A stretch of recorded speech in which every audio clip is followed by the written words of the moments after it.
ना आपको नागरिक शास्त्र के प्रथम भाग समकालीन विश्व राजनीति के प्रथम पाठ शीत युद्ध के दौर के दूसरा भाग पढ़ाऊंगी। पहले भाग में हमने देखा कि कैसे पूरा विश्व द्वितीय विश्व युद्ध के बाद दो भागों में बट गया था। एक तरफ सोवियत का गुट था और दूसरी तरफ अमेरिका गुट। वो दोनों कोशिश कर रहे थे कि एक दूसरे को नीचा दिखाएं और पूरे विश्व का एक तरह से पूरे विश्व के बीच एक रेखा सी खींच दें। इसको शीत युद्ध कहा जाने लगा। ये एक सशस्त्र युद्ध नहीं था, बल्कि यह एक कूटनीतिक युद्ध था। शीत युद्ध के कई प्रभाव हुए। इस दो ध्रुवीय विश्व के जो सबसे बड़ी चुनौती या दो ध्रुवीय विश्व को खत्म करने में जो सबसे अग्रसर नीति थी वो थी गुट निरपेक्षता की नीति। गुट निरपेक्ष आंदोलन की शुरुआत ही हुई जब शीत युद्ध चरम पर पहुंचने लगा। जो एशिया और अफ्रीका, लातिन अमेरिका के जो नव स्वतंत्र देश थे वो चाहते थे कि इस शीत युद्ध की समाप्ति हो, किसी भी तरह विश्व दो खेमे में ना बटे, कोई युद्ध ना हो और तृतीय विश्व युद्ध की विभीषिका से विश्व को बचाया जा सके। और इसलिए कुछ नेताओं ने मिलकर गुट निरपेक्ष आंदोलन की नींव रखी। हम सबसे पहले ये जानने की कोशिश करेंगे कि गुट निरपेक्ष आंदोलन में प्रमुख भूमिका किन नेताओं ने या किन देशों ने निभाई और क्या उनकी भूमिका रही। गुट निरपेक्षता ये शब्द कहाँ से आया, क्या इसका अर्थ है और क्या इसकी परिभाषा है। गुट निरपेक्ष आंदोलन के उद्देश्य, आखिर ये आंदोलन की शुरुआत क्यों हुई, आखिर क्यों विश्व को ये जरूरत पड़ी कि गुट निरपेक्षता की नीति अपनाई जाए। गुट निरपेक्षता ने एक बहुत बड़ी बात कही थी कि पुरानी आर्थिक नीति को छोड़कर एक नई अंतरराष्ट्रीय आर्थिक नीति अपनाई जाए। हम उसका भी अध्ययन करेंगे और इन सभी नए परिप्रेक्ष्य में भारत की क्या नीति रही। शीत युद्ध के दौरान भारत अमेरिका के प्रति क्या रुख रखा, शीत युद्ध के दौरान भारत ने रूस के प्रति कौन सी नीति अपनाई, हम इसका भी अध्ययन करेंगे। गुट निरपेक्ष आंदोलन का विश्व राजनीति में क्या योगदान रहा, आखिर विश्व राजनीति में इसने कौन से सकारात्मक या नकारात्मक परिवर्तन लाए और किस हद तक ये सफल रहा। इसके बाद हम जानेंगे कि जब शीत युद्ध समाप्त हो चुका है, जो दो ध्रुवीय विश्व था वो अब एक ध्रुवीय हो गया है, ऐसी स्थिति में इस आंदोलन की क्या प्रासंगिकता रह गई है, क्या इस आंदोलन को अभी जारी रहना चाहिए या इसको भी खत्म कर देना चाहिए। अब हम आते हैं कि गुट निरपेक्ष आंदोलन किन नेताओं की देन है। विश्व पटल पर ऐसे कौन से लोग थे जिन्होंने आगे आकर अमेरिका और रूस जैसी महाशक्ति को चैलेंज करने की कोशिश करी, उनके आगे खड़े होने की हिम्मत जुटाई। उनमें सबसे प्रमुख थे यूगोस्लाविया के जोसेफ ब्रॉज टिटो, भारत के पंडित जवाहरलाल नेहरू, मिस्र के गमाल अब्देल नासिर, इंडोनेशिया के सुकार्नो और घाना के वामेन क्रुमा। इन सभी नेताओं ने सोचा कि अगर वो किसी भी गुट में शामिल होते हैं तो अंततः प्रत्यक्ष नहीं तो परोक्ष रूप से वो इनके गुलाम ही बनकर रहेंगे। इनकी ना अपनी कोई स्वतंत्र विदेश नीति रहेगी, ना गृह नीति, ना आर्थिक नीति। इनको महाशक्तियों की हर बात माननी पड़ेगी और ये उनके आगे हमेशा झुके ही रहेंगे। एक तरह से ये महाशक्तियों के बैसाखियों के सहारे खड़े रहेंगे और इनके अपने पैरों में कभी ताकत नहीं आ पाएगी, ये खुद के पैरों पर कभी नहीं खड़े हो पाएंगे। और इन सभी नेताओं को बैसाखियों के सहारे खड़ा होना मंजूर नहीं था, इसलिए इन्होंने गुट निरपेक्ष आंदोलन को बढ़ावा दिया। गुट निरपेक्षता का अर्थ राजकुमार लोकमान्य, हम सभी ने जैसे प्रथम भाग में पढ़ा था कि पूरा विश्व दो भागों में बट गया था। अमेरिका और सोवियत संघ दोनों अपनी अपनी स्थिति को मजबूत करने के लिए ज्यादा से ज्यादा देशों पर अपना प्रभाव बढ़ा रहे थे, सैन्य और राजनीतिक गुटों का निर्माण कर रहे थे। सीटो, सेंटो, नाटो, वार्सो पैक्ट, ये सब हो रहा था। कुछ गुट अमेरिका के साथ थे तो कुछ गुट रूस के साथ, लेकिन गुट निरपेक्ष आंदोलन की शुरुआत ही वहीं से हुई। वो चाहते थे कि इन सभी राजनीतिक और सैनिक गठबंधन का विरोध किया जाए और ज्यादा से ज्यादा कोशिश की जाए कि इनमें ना शामिल हुआ जाए। अगर कोई किसी को अकेला छोड़ दे तो वो स्वतः ही कमजोर पड़ जाता है। इन गठबंधन को कमजोर करने के लिए ही गुट निरपेक्षता की नीति अपनाई गई थी। इस गुट निरपेक्षता का अर्थ ही यही है कि हम किसी गुट में के निरपेक्ष रहेंगे, गुट में शामिल नहीं होंगे, गुट सापेक्ष नहीं रहेंगे, गुट से हटकर रहेंगे। शांतिपूर्ण सह अस्तित्व तथा अहस्तक्षेप को बढ़ावा। शांतिपूर्ण सह अस्तित्व की बात तो भारत और चीन के पंचशील समझौते में भी की गई थी कि हम एक दूसरे के साथ शांति के साथ रहेंगे, एक दूसरे पर आक्रमण नहीं करेंगे, एक दूसरे को नीचा दिखाने की कोशिश नहीं करेंगे, विश्व में सभी देश समान है। इस बात को सिद्ध करने के लिए ही गुट निरपेक्षता की नींव रखी गई। कोशिश ये की गई कि गुट निरपेक्ष आंदोलन को इस तरह प्रस्तुत किया जाए कि एशिया, अफ्रीका और लातिन अमेरिका के देश पीछे ना रह जाएं, वो एक दूसरे से लड़े नहीं। अगर वो किसी भी गुट में शामिल होते हैं, चाहे वो गुट सोवियत रूस का होता है या अमेरिका का, तो एक वैमनस्यता, एक कटुता कायम रहती। और अगर विदेश नीति या गृह नीति में कटुता हो तो उसका कहीं ना कहीं प्रभाव देखा जा सकता है कि ध्यान युद्ध की तरफ ज्यादा रहता है, विकास की तरफ कम। शीत युद्ध का विरोध। युद्ध किसी भी प्रकार का हो, मानसिक रूप से आप उससे उबरना चाहेंगे। जो एशिया, अफ्रीका और लातिन अमेरिका के देश थे वो युद्ध की विभीषिका से उबरना चाहते थे या युद्ध की सोच से उबरना चाहते थे। वो चाहते थे कि विश्व में शांति रहे। गुट निरपेक्षता का सीधा सीधा अर्थ था कि वो युद्ध किसी भी रूप में, चाहे वो प्रत्यक्ष युद्ध हो, परोक्ष युद्ध हो, शस्त्र युद्ध हो या कूटनीतिक युद्ध हो, वो किसी भी युद्ध में शामिल नहीं होंगे। शीत युद्ध का वो पूरा पूरा विरोध करते थे कि क्योंकि शीत युद्ध भले ही कोई युद्ध ना हो, लेकिन अपने आप में वो एक युद्ध की तैयारी थी। शीत युद्ध तनावग्रस्त बनाए रखता था और तनाव में कभी भी तरक्की नहीं हो सकती थी। और एशिया, अफ्रीका और लातिन अमेरिका के देश तरक्की करना चाहते थे, इसीलिए उन्होंने शीत युद्ध का विरोध किया। स्वतंत्र विदेश नीति का समर्थन। बहुत मुश्किलों से, बहुत कुर्बानियों के बाद इन देशों ने, तीसरी दुनिया के देशों ने आजादी पाई थी और वो किसी भी कीमत पर इस आजादी को खोने को तैयार नहीं थे। अगर वो गुट में शामिल हो जाते तो उनकी विदेश नीति या तो पूंजीवादी के छाये में चलती या सोवियत संघ में शामिल हो जाते तो साम्यवादी विचारधारा के साये में चलती। उनकी अपनी कोई विचारधारा ही नहीं होती। और जैसे कहावत है कि बरगद के नीचे कोई पनप नहीं सकता, तो इन दो विशालकाय बरगद से वो दूरी बनाकर रखना चाहते थे। वो जानते थे कि इनके नीचे पनपना बहुत मुश्किल है। वो अपने लिए एक स्वतंत्र विदेश नीति चाहते थे और अपनी एक अलग पहचान बनाना चाहते थे। पहचान भले ही उनकी छोटी होती, वो उनके बराबर कभी खड़े नहीं हो सकते थे, लेकिन एक अलग पहचान होती जो उनके अस्तित्व को कायम रखता। गुट निरपेक्षता का अर्थ यही था कि जो तीसरी दुनिया के देश थे वो अपना अस्तित्व नहीं खोना चाहते थे, जिसको उन्होंने बहुत मुश्किल से पाई थी। गुट निरपेक्ष आंदोलन का उद्देश्य। गुट निरपेक्ष आंदोलन की शुरुआत हुई 1961 में, जब बेलग्रेड, औपचारिक शुरुआत 1961 में हुई जब बेलग्रेड में इसका प्रथम सम्मेलन हुआ। तब सिर्फ 25 देशों ने गुट निरपेक्ष आंदोलन में भाग लिया था, लेकिन जब अभी अजरबैजान के बाकू की राजधानी बाकू में इसका सम्मेलन हुआ तो 120 देशों ने भाग लिया। धीरे धीरे इस आंदोलन ने एक गति पकड़ी और आज ये पूरे विश्व पटल पर छा गया है। गुट निरपेक्ष आंदोलन का प्रमुख उद्देश्य था कि वो संयुक्त राष्ट्र संघ के शांति प्रयासों तथा कार्यों में प्रभावी सहयोग करना चाहता था।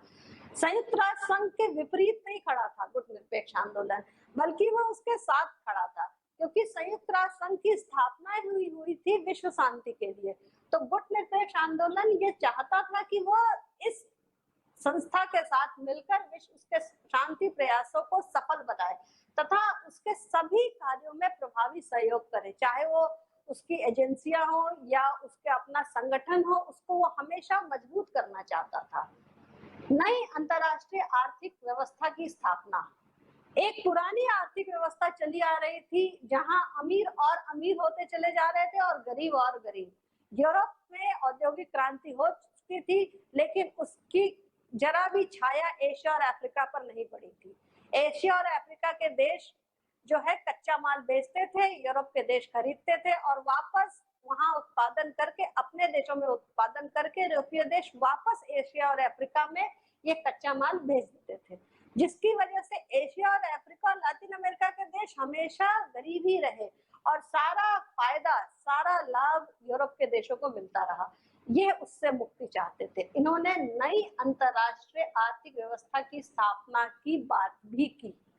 पर्यावरण संरक्षण, जितने शस्त्रों का निर्माण हो रहा था, जितना परमाणु परीक्षण हो रहा था, वो प्रत्यक्ष या अप्रत्यक्ष रूप से पर्यावरण को बहुत नुकसान पहुंचा रहा था। इस बात को सबसे पहले गुटनिरपेक्ष आंदोलन ने ही सामने रखा कि अगर हम इस तरह से परमाणु परीक्षण करते रहे तो एक ना एक दिन ये सृष्टि नष्ट हो जाएगी और हमें इससे बचना चाहिए। इस बात को सामने रखते हुए गुटनिरपेक्ष आंदोलन ने हथियारों की होड़ को कम करने की बात कही। साम्राज्यवाद तथा उपनिवेशवाद का उन्मूलन।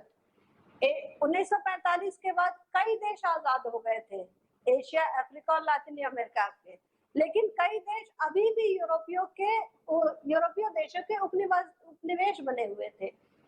गुटनिरपेक्ष आंदोलन ने ये बात रखी कि सबको स्वतंत्रता का अधिकार है। जितने भी यूरोपीय देश या अमेरिका के देश अगर कोई उपनिवेश एशिया, अफ्रीका, लातिन अमेरिका में बनाए हुए हैं तो अब वो उनको स्वतंत्र कर दें। स्वतंत्रता का अधिकार सबका अधिकार है, समानता का अधिकार सबका अधिकार है, और इस बात को प्रभावी रूप से गुटनिरपेक्ष आंदोलन ने पेश किया और साम्राज्यवाद तथा उपनिवेशवाद के उन्मूलन की बात कही। अंतरराष्ट्रीय शांति एवं सुरक्षा को प्रोत्साहन। जो शीत युद्ध था उसमें अमेरिका और रूस आपस में नहीं लड़ रहे थे, ना अपनी भूमि पर लड़ रहे थे, वो दूसरे की भूमि पर लड़ रहे थे। चाहे हम कोरिया संकट की बात करें, हिंद चीन की बात करें या वियतनाम की बात करें, और दोनों अलग अलग जगहों पर आमने सामने आ रहे थे। इससे अंतरराष्ट्रीय शांति बहुत भंग हो रही थी और गुटनिरपेक्ष आंदोलन ने इसलिए सभी देशों से कहा कि आप गुटों का साथ छोड़िए और अंतरराष्ट्रीय शांति एवं सुरक्षा को प्रोत्साहन दीजिए, ताकि हम अपना ध्यान युद्ध पर ना लगाकर हम अपना ध्यान अपने देश के राजनीतिक और आर्थिक और सामाजिक विकास पर लगा सके। नस्लीय भेदभाव और रंग भेद का अंत। अफ्रीका के देशों ने बहुत दिनों तक नस्लीय भेदभाव और रंग भेद देखा था। अफ्रीका को एक डार्क कॉन्टिनेंट कहा जाता था, उसको कभी व्हाइट मैन्स बर्डन भी कहते थे, लेकिन इन सभी बातों का गुटनिरपेक्ष आंदोलन ने खत्म करने की बात कही। उसने कहा कि नहीं, चमड़ी का रंग कभी भी योग्यता का अधिकार आधार नहीं हो सकता। अगर आप गोरे हैं तो कहीं नहीं है कि आप श्रेष्ठ हो सकते हैं। उसने इस रंग भेद का, नस्ल भेद का बहुत विरोध किया और अफ्रीका के देशों के लिए स्वतंत्रता और समानता की मांग की। पूर्ण निशस्त्रीकरण। हथियारों की होड़ में विश्व एक दूसरे के पीछे पड़ा हुआ था। विश्व के सारे देश एक दूसरे के पीछे पड़े हुए थे। जो अमेरिका के साथ था वो भी, जो सोवियत संघ के साथ था वो भी। कहीं ना कहीं संसाधनों का एक तरह से बहुत ही बुरा इस्तेमाल हो रहा था, संसाधनों की बर्बादी हो रही थी। ये जरूरी था कि निशस्त्रीकरण को बढ़ावा दिया जाए। जो संसाधन हम अच्छे और विकास कार्यों में जिसका उपयोग कर सकते थे, हम उन संसाधनों का उपयोग अपने ही विध्वंस के लिए कर रहे थे। अगर परमाणु बम का प्रयोग कभी भी हो जाता हिरोशिमा और नागासाकी के बाद, तो शायद जो बर्बादी होती है उनसे 10 गुना अधिक होती, क्योंकि हिरोशिमा का बम तो बहुत कम पावर का था और जो अब बम बने हैं परमाणु बम, वो उससे कहीं अधिक पावर के हैं, कहीं अधिक शक्तिशाली है। तो पूर्ण निशस्त्रीकरण का समर्थन किया गुटनिरपेक्ष आंदोलन ने कि अगर हमारे पास लोहा है, और सब जानते हैं कि जितने अयस्क हैं वो सीमित मात्रा के हैं, तो इन सीमित संसाधन से अगर लोहे से हम पुल भी बना सकते हैं और बंदूक भी बना सकते हैं, तो हम क्यों ना पुल बनाने पर जोर दें, क्यों हम बंदूक बनाएं? क्योंकि विध्वंस बंदूक से हो सकता है, पुल से निर्माण हो सकता है। तो उन्होंने पूर्ण निशस्त्रीकरण पर बल दिया कि कभी भी कोई ऐसा हथियार ना बने जो एक ना एक दिन मानव जाति को ही समाप्त कर दे। अब आते हैं नई अंतरराष्ट्रीय आर्थिक व्यवस्था पे। 1972 में United nation conference on trade and development हुआ था। विकास और व्यापार के लिए एक सम्मेलन हुआ था जिसमें एशिया और अफ्रीका के देशों को अल्प विकसित देश कहा गया था। उन पर विशेष ध्यान देने की जरूरत थी। इस अंतरराष्ट्रीय व्यवस्था की बात सबसे पहले गुटनिरपेक्ष आंदोलन ने ही की थी। उन्होंने कहा कि जिस तरह विकसित राष्ट्र उनसे व्यापार करते थे, वो उनके फेवर में नहीं था, उनके लिए नहीं था। वो हमेशा विकसित राष्ट्र अपना फायदा देखते थे। तो उनका कहना था कि जिस तरह विकसित राष्ट्र व्यापार करते थे, उसमें जो तरीका है वो बदला जाए, दोनों को समान स्तर पर रखा जाए। विकसित राज्य एशिया और अफ्रीका और लैटिन अमेरिका से कच्चा माल खरीद करके उन्हीं को फिनिश्ड प्रोडक्ट्स या उतना उत्पादन बेचते थे। इसका वो अंत चाहते थे। वो चाहते थे कि जो तकनीक है, जो सहायता वो प्रदान कर सकते हैं, वो एशिया, अफ्रीका, लैटिन अमेरिका के देशों को प्रदान करें और व्यापार में इनको वरीयता दे। भले ही इनकी तकनीक थोड़ी पिछड़ी थी, लेकिन इनके व्यापार को बढ़ावा दे ताकि इन देशों में भी बेरोजगारी दूर हो सके, भुखमरी दूर हो सके। विकासशील राष्ट्रों के द्वारा औद्योगिक माल के निर्यात को प्रोत्साहन। जितने विकासशील राष्ट्र थे वो तकनीक में तो पीछे थे, लेकिन वो चाहते थे कि उनके औद्योगिक माल के निर्यात को प्रोत्साहन मिले ताकि वो विदेशी मुद्रा कमा सके। कहीं ना कहीं वो विकसित राष्ट्र के साथ खड़ा होना चाहते थे। वो चाहते थे कि उनके देश में भी औद्योगिकरण आए, भले ही उसकी रफ्तार धीमी हो, लेकिन 5 साल, 10 साल, 15 साल, जितना भी समय लगे, धीरे धीरे करके वो आगे बढ़ना चाहते थे। वो विकसित राष्ट्र के बराबर आना चाहते थे। आज भी जो ग्रेट डिवाइड है, जो साउथ नॉर्थ डिवाइड है, उसकी बात होती है, तो इसको कम करने की बात की गई थी। विकासशील राष्ट्रों द्वारा विकसित राष्ट्रों के मध्य तकनीकी उत्थान की खाई को कम करना। वो चाहते थे कि खाई कम हो।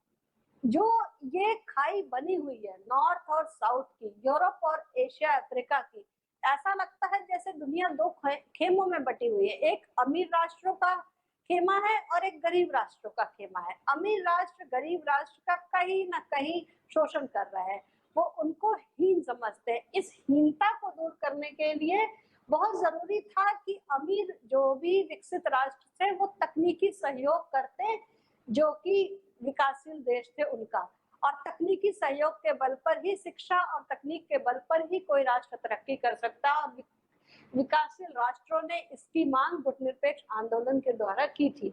खनिज पदार्थों पर उसी राष्ट्र की संप्रभुता स्थापित करना, ये बात जो कि हमने पहले भी डिस्कस करी थी, बताया था कि जो खनिज पदार्थ थे, अगर कोई गुट में शामिल हो जाता तो उनके देश के खनिज पदार्थ पर महाशक्तियों का अधिकार हो जाता। इसलिए ये बहुत जरूरी था कि उस देश के खनिज पदार्थ पर उसी देश की संप्रभुता स्थापित हो, यानी वो अपने देश के खनिज पदार्थों का, संसाधन का उपयोग अपने लिए करे, ना कि महाशक्तियों के लिए। कच्चे माल की कीमत स्थिर रखना।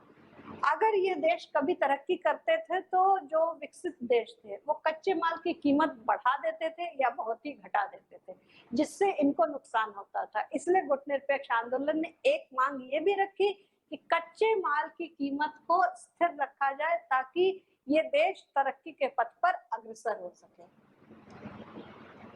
अब हम देखेंगे कि भारत, जो कि एक प्रमुख नेता था इस गुटनिरपेक्ष आंदोलन का, जिसने गुटनिरपेक्ष आंदोलन की नींव रखने में एक बहुत बड़ी भूमिका निभाई, आखिर उसकी क्या भूमिका रही शीत युद्ध के दौरान, और किस तरह उसने शीत युद्ध के दौरान अपनी अक्षुण्णता बनाए रखी, अपनी स्वतंत्र विदेश नीति को बनाए रखा। सबसे पहले शीत युद्ध के दौरान भारत की अमेरिका के प्रति नीति। अमेरिका और भारत के संबंध शुरुआत में अच्छे नहीं थे। अमेरिका चाहता था कि भारत उसके गुट में शामिल हो जाए, लेकिन तब के प्रधानमंत्री पंडित जवाहरलाल नेहरू ने इसको स्वीकार नहीं किया। उन्होंने कहा कि वो गुटनिरपेक्षता की नीति को ही अपनाएंगे। उन्होंने कहा कि गुटनिरपेक्षता की नीति कोई पलायनवादी नीति नहीं है, बल्कि ये एक ऐसी नीति है जिसमें हम अपनी एक अलग पहचान बनाएंगे। अमेरिका ने हमेशा भारत का विरोध किया। भारत पाक युद्ध के दौरान भी अमेरिका भारत के विरोध में पाकिस्तान का ही समर्थन करता रहा, लेकिन फिर भी भारत के मन में अमेरिका के प्रति कटुता नहीं थी। और धीरे धीरे समय के साथ जब शीत युद्ध में शिथिलता आई, तब अमेरिका का रुख भारत के प्रति बदल गया था और व्यापारिक संबंध बढ़ गए। और अब एक ऐसा समय आया जब अमेरिका ने भारत का काफी तकनीकी सहयोग किया और कई कारखानों की स्थापना करने में भारत की मदद करी। शीत युद्ध के दौरान भारत की रूस के प्रति नीति। रूस एक साम्यवादी देश था और भारत ने समाजवाद को अपनाया था, प्रजातांत्रिक समाजवाद को अपनाया था। तो रूस कहीं ना कहीं भारत के प्रति एक सॉफ्ट कॉर्नर रखता था। उसकी विचारधारा भारत के प्रति कोमल थी और भारत का झुकाव भी रूस की तरफ ज्यादा था। भारत का समर्थन रूस ने कई बार किया था, भारत पाक युद्ध के दौरान भी, भारत चीन युद्ध के दौरान भी, और संयुक्त राष्ट्र संघ में जब कश्मीर का मुद्दा उठा तो भी रूस ने भारत का समर्थन किया था। ऐसी स्थिति में रूस और भारत के बीच एक नैसर्गिक मैत्री कायम हो गई थी, जिसका स्वरूप हमें 1971 में एक मैत्री समझौते के रूप में भी देखने को मिला। इस समझौते का अमेरिका ने काफी विरोध किया था, लेकिन ये समझौता कहीं से भी गुटनिरपेक्षता की नीति के विरोध में नहीं था। अब हम देखेंगे कि भारत ने कोरिया संकट के समय कौन सी भूमिका निभाई। कोरिया संकट में उत्तर कोरिया और दक्षिण कोरिया के मध्य युद्ध हो गया था और संयुक्त राष्ट्र संघ ने इस युद्ध को समाप्त करने के लिए एक आयोग बनाए थे। इस आयोग का अध्यक्ष बाद में भारत हो गया था और भारत के ही प्रस्ताव को बाद में स्वीकार किया गया, जिससे कोरिया संकट की समाप्ति हुई। हिंद चीन समस्या के समय भी फ्रांसीसी सरकार को लोगों ने उखाड़ फेंका था और रूस ने वहां पर साम्यवादी सरकार की स्थापना की थी, जिसका अमेरिका ने बहुत विरोध किया था। इसके लिए भी जब संयुक्त राष्ट्र संघ ने आयोग बनाए तो उसका अध्यक्ष भारत था। भारत की ही पहल पर हिंद चीन समस्या का भी समाधान हो पाया था। गुटनिरपेक्ष आंदोलन का योगदान। किसी भी आंदोलन की शुरुआत में यह देखा जाता है कि वो कितना लंबा चलेगा और अगर चलेगा तो उसकी भूमिका क्या होगी।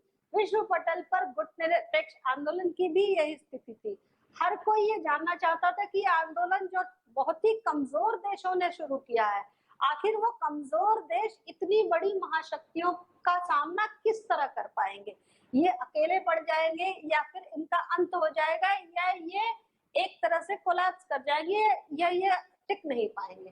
परंतु ये देखने को नहीं मिला। गुटनिरपेक्ष आंदोलन 25 देशों से शुरू होकर 120 देशों तक पहुंचा। तीसरी दुनिया के देशों का आर्थिक विकास। सबसे पहले तो गुटनिरपेक्ष आंदोलन ने जो अविकसित देश थे उनको विकासशील बनाया। गुटनिरपेक्ष आंदोलन सिर्फ नकारात्मक नहीं था कि हम किसी चीज का विरोध कर रहे हैं या हम पलायन कर रहे हैं किसी विचारधारा से, बल्कि यह एक सकारात्मक विचारधारा थी जो ये कह रही थी कि हम छोटे हैं तो क्या हुआ, हम कमजोर हैं तो क्या हुआ, हम मिलकर साथ रहेंगे और एक दूसरे का सकारात्मक सहयोग करेंगे, नकारात्मक रूप से एक दूसरे के पीछे नहीं पड़ेंगे। और तीसरी दुनिया के देशों का आर्थिक विकास इस वजह से ही संभव हो पाया। रंग भेद का अंत, ये गुटनिरपेक्ष आंदोलन का ही प्रयास था कि अपार्थीड या रंग भेद को एक क्राइम या एक गुनाह घोषित किया गया है। अब पूरे विश्व में कहीं भी रंग भेद को मान्यता नहीं दी गई है। अफ्रीका का जो स्वाभिमान जिसको एक तरह से खत्म कर दिया गया था वो वापस आ गया। अब अफ्रीका भी सर उठा रहा है और धीरे धीरे अफ्रीका के देश भी तरक्की के पथ पर अग्रसर हैं। शांति और निशस्त्रीकरण का बल, कहीं ना कहीं गुटनिरपेक्ष देशों का गुटों से अलग रहना ही बहुत बड़ा कारण है कि तृतीय विश्व युद्ध की विभीषिका से बच पाया। अगर शांति का प्रयास और निशस्त्रीकरण का प्रयास गुटनिरपेक्ष आंदोलन ने नहीं किया होता तो हम आज तृतीय विश्व युद्ध झेल चुके होते।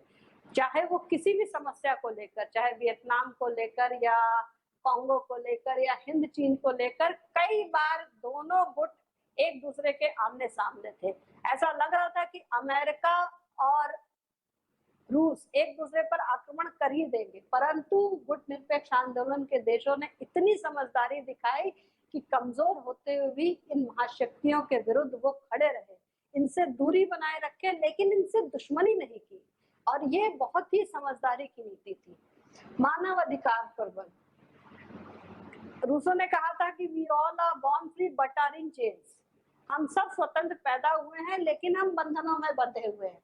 मानव अधिकार आयोग की स्थापना तो संयुक्त राष्ट्र संघ ने की थी, लेकिन इसका जो प्रैक्टिकल रूप है, जो व्यवहारिक रूप है, वो गुटनिरपेक्ष आंदोलन में देखने को आया, जहां कमजोरों को बल मिला। मानव अधिकार सिर्फ अमीरों की धरोहर नहीं थी।